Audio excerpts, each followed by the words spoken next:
So yeah, just following on really from Mokshadi yesterday, I'd also like to dedicate this talk, and it's a similar sort of vein really to Mokshadi. She dedicated the talk to the lineage of women who have run these retreats. And I'd just like to dedicate this talk to one person in particular, and that's my good friend Mokshatara. So Mokshatara, we were ordained together, and her and I have led these young women's retreats for a number of years together. And I just know that she would love to be here if she could. She has a 6-month-old baby called Pip. So at the moment, he is in more need of her than we are. So yeah, I'd just like to sort of bring Mokshatara into this space. I think she'd love to be here with you all. Okay, so I'm going to explore a bit. I'm going to sort of share with you a bit about my connection with Padmasambhava and some of the conditions in my life that have sort of led me to practice in this area of the cremation ground. And then hopefully I'm going to say a little bit about, you know, what I do to help me enter the cremation ground, and then what I do once in it. And then hopefully, if there's time, I'll end a little bit with the mystery of the skull cup. So my connection with Padmasambhava. So Padmasambhava is the figure that I took on at ordination as a meditation practice. So I do have quite an affinity with Padmasambhava and with this whole area of practice.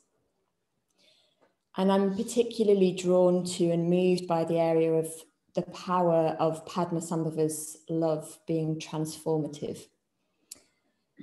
So therefore, the power of love more widely being transformative. And when I say love, I mean love obviously in the sense of kindness, of turning towards, of wishing for the best in ourselves and others, of seeing potential and growth in ourselves and others. And I really do believe and trust that if we bring love to the cremation ground, then alchemy will just happen. Whatever needs to happen will happen. It's almost like we don't need to sort of do anything.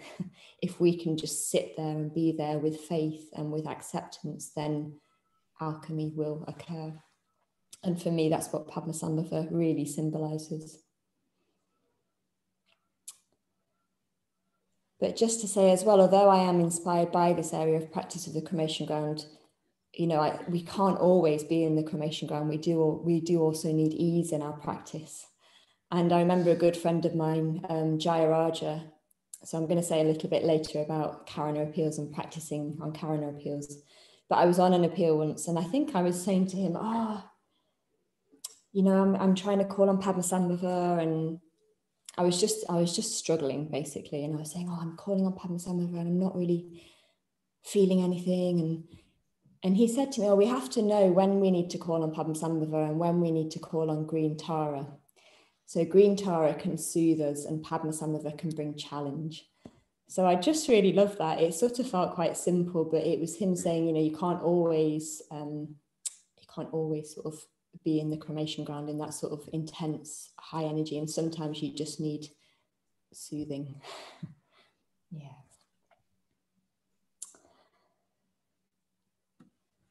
So I'm going to talk a bit about the ways that I relate to Padmasambhava at different times in my practice.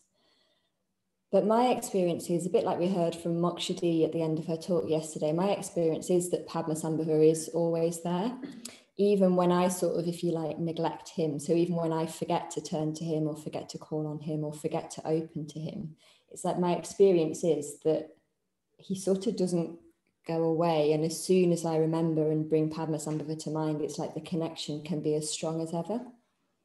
So yeah, I find that also really inspiring, and just sort of, it gives me a lot of confidence. So yeah, just to say a little bit about the conditions in my life. So when I was young, I had a very big fear of death.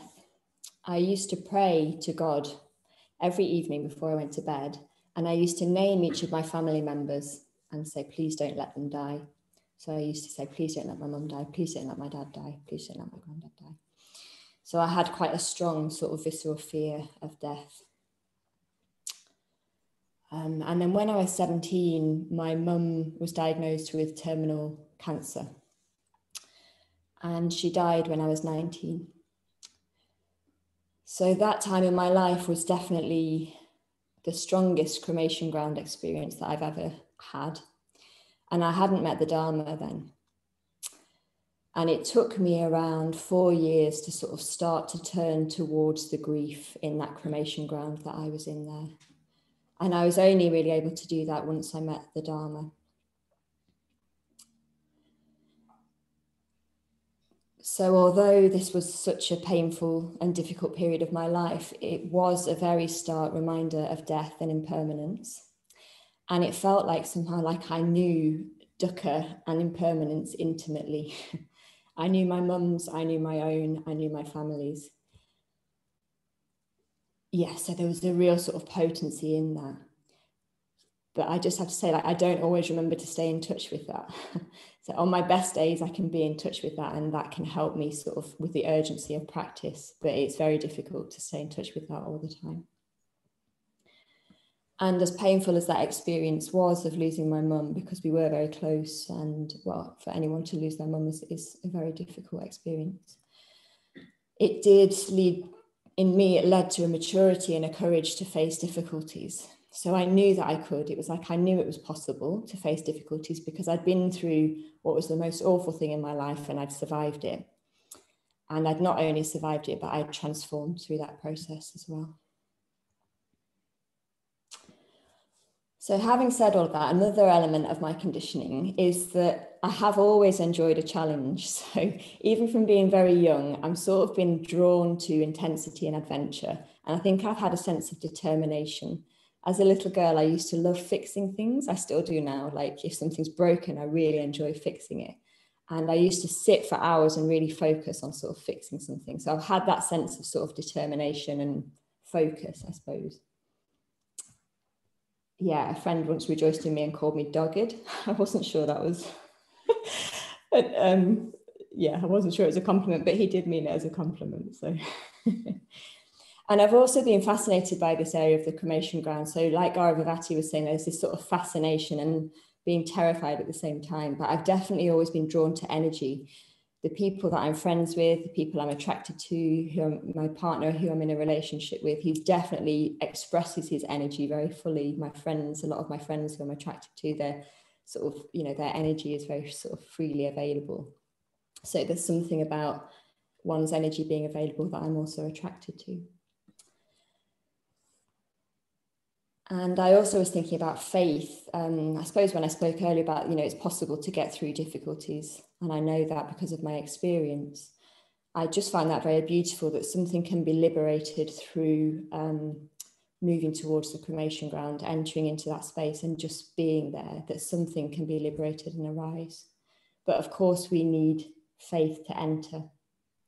So I was reminded of these beautiful verses from Padmasambhava. There's many, many verses on faith, but there's just this little section that I'm going to share with you. Again, Master Padma said, Sogyo, to escape samsaric existence, you must have faith in the path of liberation. That is to say, faith arises through causes and conditions and not on its own.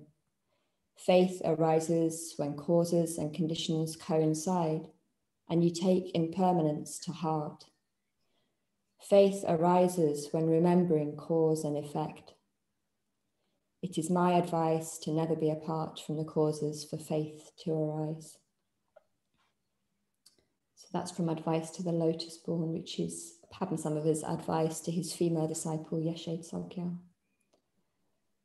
So yeah, that really inspires me, this sort of idea of faith allowing me to move towards challenge and difficulty and therefore be liberated. Yeah, as I mentioned earlier, you know, we do have to have enough other things to enter the cremation ground. So enough beauty, love, joy, inspiration, friendship, support.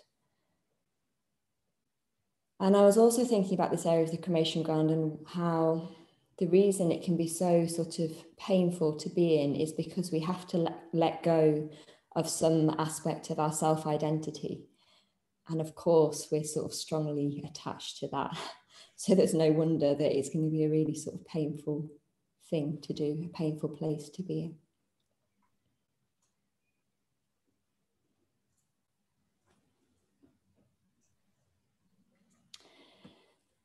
Yeah, just a bit more broadly before I go into entering the cremation ground. But I just think this idea of something that I use in my practice is bringing a wise friend to mind.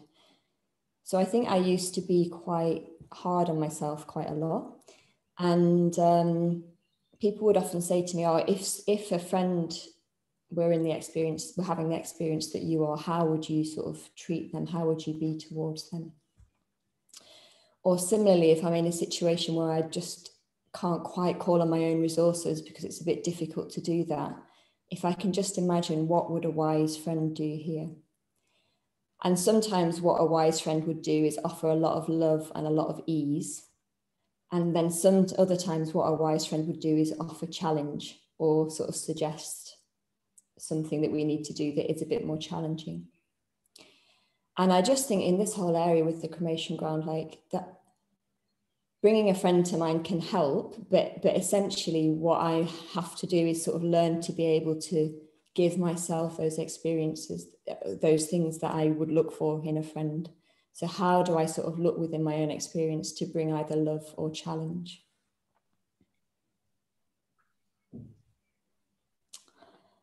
Okay, so entering the cremation ground. So I'm going to talk, first of all about Karana appeals, and Mokshadi mentioned this. So very briefly, Karana appeals are 6-week fundraising campaigns, a bit like a retreat where you're living together, practicing together, but you're also going out to knock on strangers' doors in the evenings and raise money for the Dalit community in India, the lower caste communities in India. And my first Karana appeal that I did was sort of very early on when I was involved with the movement. I was terrified of asking for money. I was not very confident at all. I had quite low self-esteem. But I did this appeal because I'd heard how transformative they were. And I'd heard that you have to face yourself and face your own tendencies. And also, if there's one word that is associated again and again with appeals, it's intense or intensity. And as I say, like I have been drawn towards intensity. So I thought, oh, great. So yeah, I just think in those moments of sort of entering or stepping into something like that, obviously we need a lot of courage. And for me, in those moments, Padmasambhava, either chanting Padmasambhava's mantra, or even just bringing his image to mind, there's something very reassuring for me about that. Like, yeah, just thinking about this image here of Padmasambhava, it's like he won't be afraid to enter any situation like that. And again, a bit like bringing a wise friend, it's like, oh, if I can bring that image of Padmasambhava, then that can just give me the courage to step in. And on that first Karana appeal that I did, I changed so much in 6 weeks. I really loved it, but it was very difficult. And one of the biggest learnings for me was how to be with fear and act anyway, not being afraid of fear. So touching back on what Mokshadi mentioned yesterday. And one of the biggest learnings in that experience was to be with my body a lot. So just really notice the sensations, just be aware, not try and push away, but just notice, how does fear arise in my body? Just breathe with that, be with that, allow it to be there without trying to sort of hide or push it away or do something else to distract from it. And I think what's important in doing things that are difficult like that is also contacting conviction. So I could do that appeal and I could be with my fear because it was for others, not for me. I was raising money for people who really needed it. I'm going to come back to that a little bit later. And on the Karana appeals, what I'd often do is just sort of call on Padmasambhava when I felt stuck. If there was a moment where I felt like, oh, I'm really stuck, I just don't know what to do, I would sometimes chant the invocation or the mantra. And I've got a good friend, Sangamani, who always says we have to be careful when we call on Padmasambhava. You have to really mean it, a bit like with the Darkinis, because things can get a bit more difficult before they get better. So you have to kind of prepare yourself a bit before you call on Padmasambhava.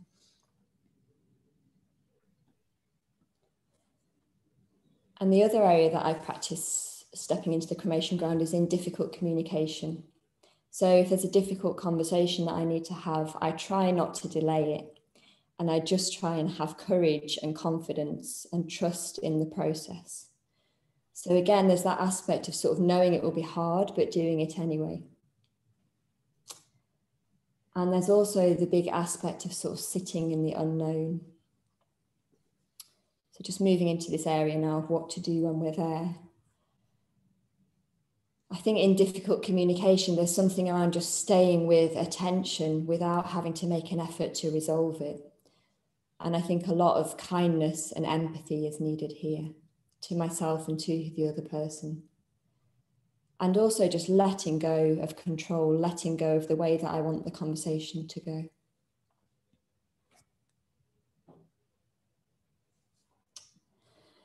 Yeah, just thinking about my own pattern, I feel like there's these waves of like things getting more and more difficult in my experience and more a bit painful and acute and kind of coming more into focus. Maybe tendencies that I need to transform or things that I just feel I can't avoid anymore. And then I feel there's this stage where I get so fed up of it. It's like a new way of being hasn't yet arisen, but I'm so fed up of the old way. And there's this kind of intensity. And I feel like that can be a real cremation ground. And all I can do in those moments is just bring patience and kindness and try and stay soft. I think there's something around trying to stay soft because every part of me wants to kind of harden up and just sort of push it away. And in my experience, like it's only really sort of softness and in a way kind of an element of surrender that can allow something different to arise.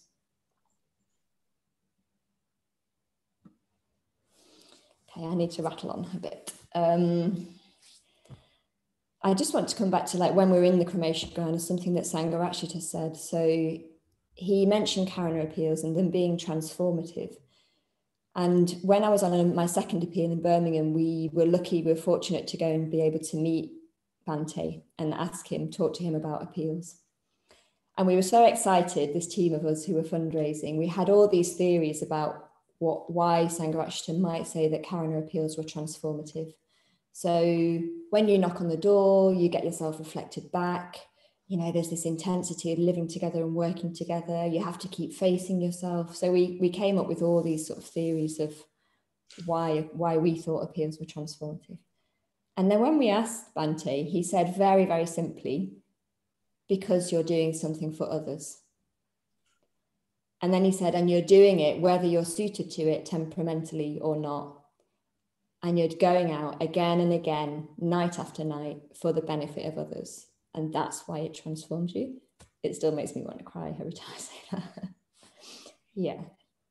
So I just find that really interesting and really beautiful. It's like, it's not just about us. So when I mentioned earlier about this element of like, cremation grounds are difficult because we have to let go of an aspect of self-identity. It's like doing something for others is what can help us do that, just open up into a bigger space that's not just about us. But it can be painful doing that as well. And I just wanted to share with you an aspect of Padmasambhava where I have sometimes felt called on him to be bigger, to be a bigger person, which is quite uncomfortable and challenging. I was thinking about the mind training verses or this element of kind of giving away victory. Like, it's just like, sometimes it just feels like, I really don't want to do that. I really don't want to give the victory to the other person. I want the praise. I want everyone to like me, you know, I don't want to give it up. But I had a strong experience of this when I was leading a Karuna appeal once. I was really desperately wanting support, and I was wanting support in a very particular way from someone who was a friend and on the appeal with me. And at the start of that appeal, I had this image. It was kind of like a dream, but it was actually during the day, this image that just appeared in my mind, which I'm not a very visual person, so it was a bit of a shock, but it was an image of Padmasambhava knocking at my front door, which was interesting because I was doing this Karuna appeal. And I just knew, my experience was, I just knew he's calling on me to be bigger. And I was like, okay, what's going to happen on this appeal? Yeah, anyway, this friend who I was with, who I really wanted support from, was in a very difficult situation herself. And she wasn't in a position to give me the support that I sort of desperately wanted and needed. So I built up this whole story of like, I can't do this appeal on my own. I can't lead it. It's so hard. It was this very strong story of like, I can't do it. And I phoned my friend, who's also my preceptor, very good friend, Sadhanandi. And I said to her, look, I feel right at the end of my resources. I don't think I can do this. I need support. There was this story of like, I need support. I need people to help me. And she said very calmly, but very strongly, you can do it. You are doing it. And I was suddenly like, oh, yes. And then I knew instantly, oh, what I need to do is just move towards my friend and see what she needs and like let go of what I needed from her. It was like everything, my whole experience was about like trying to get something from her, and I just couldn't see she was really suffering.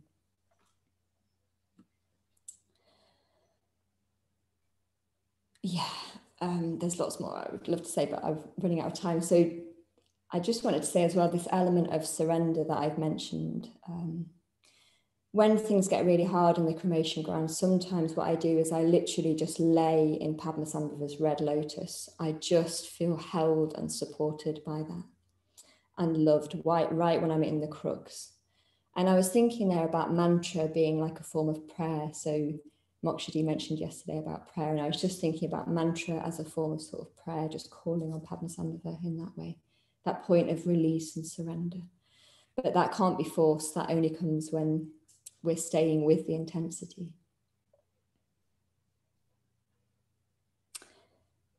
Yeah, I wanted to say some things about the pandemic and last year with George Floyd's death and some other elements that I've practiced in, but I've run out of time.